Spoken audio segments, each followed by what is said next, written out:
Hey guys, so it's Brophers and Kuniku. from Darkworld Gaming, and today we are... Going to be reviewing this arcade stick sent to us from Venom. Yes, we are. We'll be starting off with an unboxing video, and then we'll get some gameplay impressions and a little outro to close us off. So we'll crack straight on with the unboxing. Let's do it! Right, so here we are. This is the Venom Arcade stick for PlayStation 3, PlayStation 4. And we're going to start by unboxing this. Let's do it.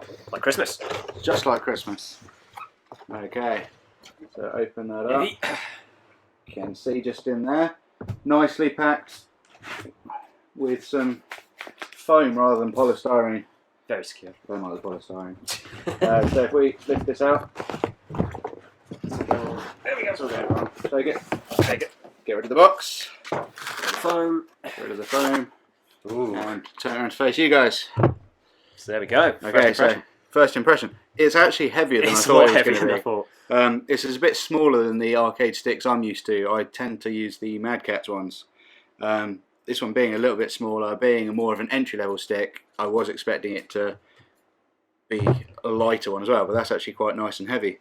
Comes with a nice protective film. Do you want to do the honours? Yeah, let's get this as it is going to be your toy.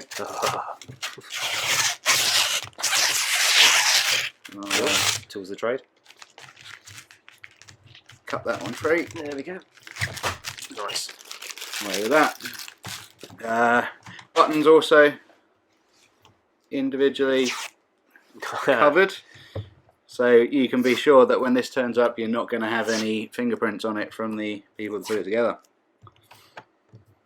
So, with the sticks, as you're a bit more of a pro player, what are we looking for in terms of, well, what are we looking for in terms of the stick generally? I find one of the things to look for to begin with anyway is the size.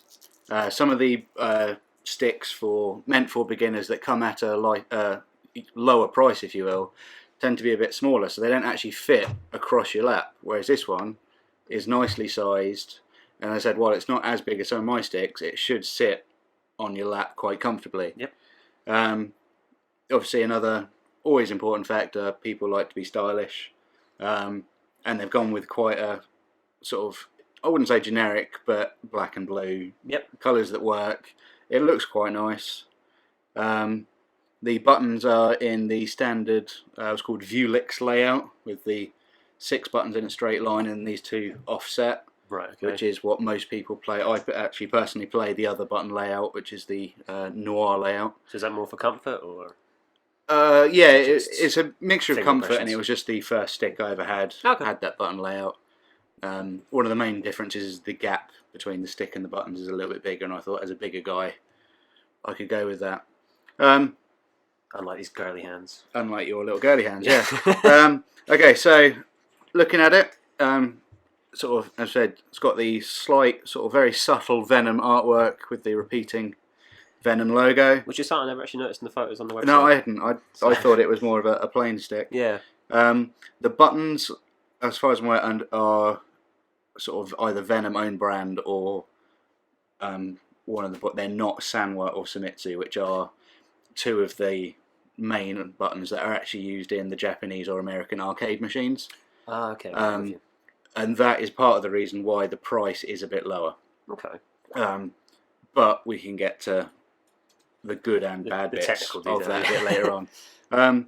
So if we turn the stick over for a bit, nice solid metal base. That is going to be a large part of what adds the weight to the stick.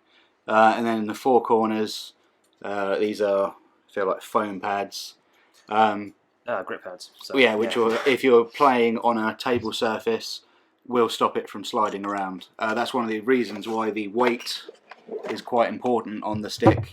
It means, you know, I'm moving the table here, not the stick when I'm moving it around.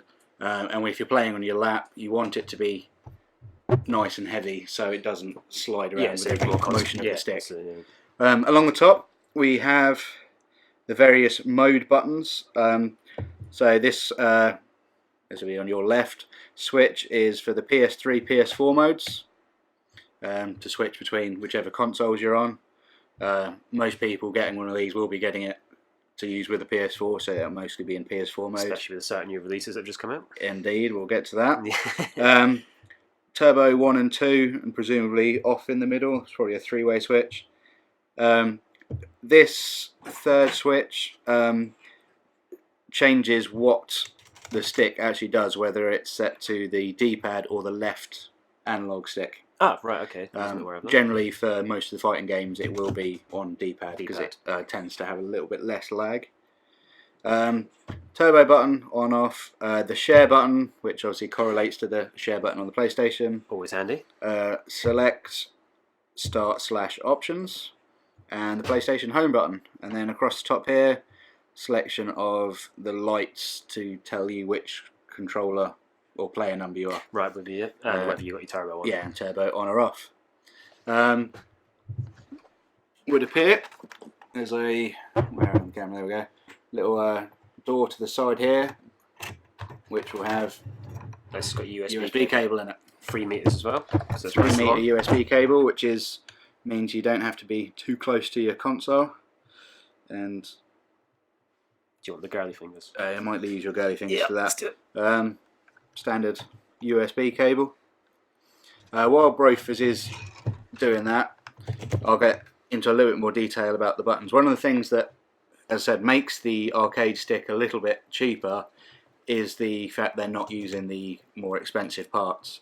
But because this does come in at such a low price, I think recommended retail price in the UK is $69.99. yeah, $69.99. So you're paying a lot less than the 120, 150 or £200 a lot of the more expensive Mad Catz options are offering. Which usually puts people like me as a novice. Yeah, a lot of people, myself included, when I first made the change from pad to arcade stick, they're worried about the price. They don't want to pay out £150, £200 for a arcade stick they're not even 100% sure if they are going to want to use in the future. Whereas with this, it's a lot more of a reasonable option, considering a standard PlayStation 4 pad is about £50 in the shop. This is only £20 more, and it's not as much of a risk. So what you can then do is, you can either, if you like it and you get on with it, you know, the buttons don't feel terrible. The stick is a bit firm, which is quite nice actually. It means it returns to neutral quite quickly, which can be quite handy. With regards to the buttons as well, do you want them as kind of a soft touch, or is it going to be sort of a... It kind of depends on the player. What's important is the response time and the longevity. Okay. A lot of the more expensive parts are just made with better like components and whatnot, because they're designed for the arcades. I said the Sanwa Senetsu is the sort of standard that people go with. Yep. We'll have a play with this later, so I can hopefully get a better idea of how good these buttons are. But essentially, to turn this into a stick that is going to be just as good as the Mad Catz or Hori alternatives, is all these buttons and stick can be replaced at not too great a cost, which is what quite a lot of people are doing. Okay. I believe, I'm not entirely sure. I'm not sure what that is. Nope. I think that's possibly or would have been a microphone port, or possibly even touchpad setting. I'm not sure. I'd have to get inside to really look. I believe the plexiglass on top is actually just magneted on with these points, which makes, if you wanted to update the artwork, change that around, that's quite easy to do. Because with a lot of the other sticks, you have to open them up and take them apart from the inside. Okay. I believe this just pops off. I don't know if you just need to get a...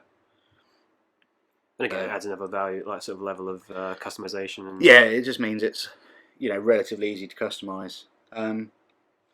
But that's most of it for the moment. As I said, another reason why being able to change all the buttons and stuff, people do like to customize their stick. Some people will just play with it as it comes. A lot of people like to look very flash and stylish. Stand out, yeah.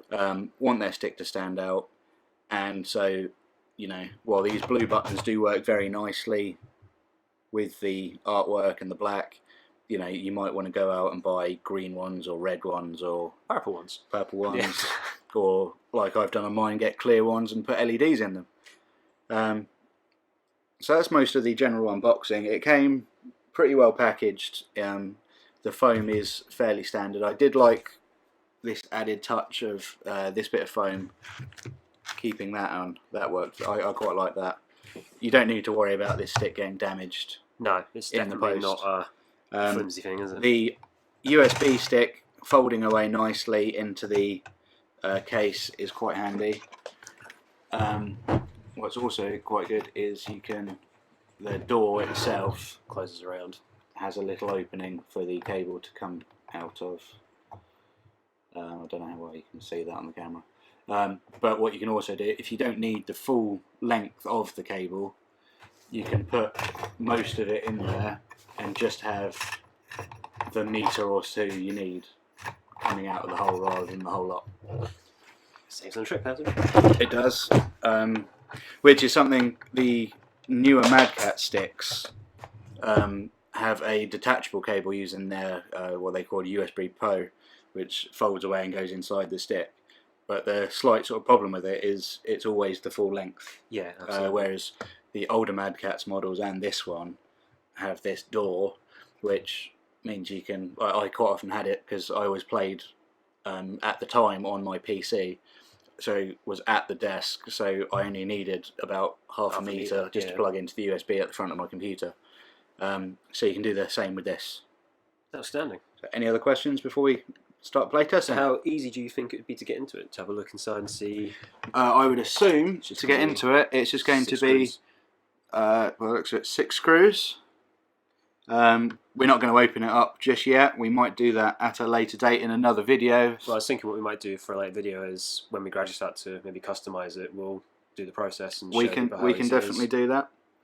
Something I've just noticed is each of these pads on the bottom has an extra screw hole just here, which I imagine you'd be able to get feet for it, which would quite possibly screw, because they look like they're threaded holes. So that's something else to consider. Yeah, it looks like a genuinely good overall stick. Yeah, first impressions for a stick like so sort of economically priced, if you will. Yep. It does seem very good. As I said, it is quite weighty. It's not going to move on your lap. It's big enough to fit on your lap.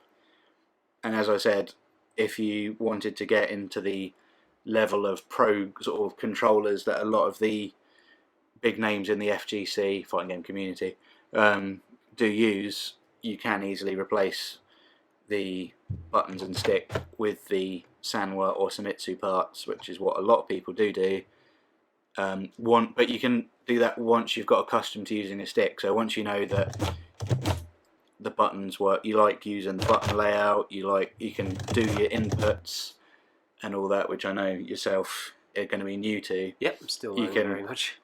You don't have to risk £200 to try it, because it does take about a month to get to switch from one to the other, and that's like a month of solid playing.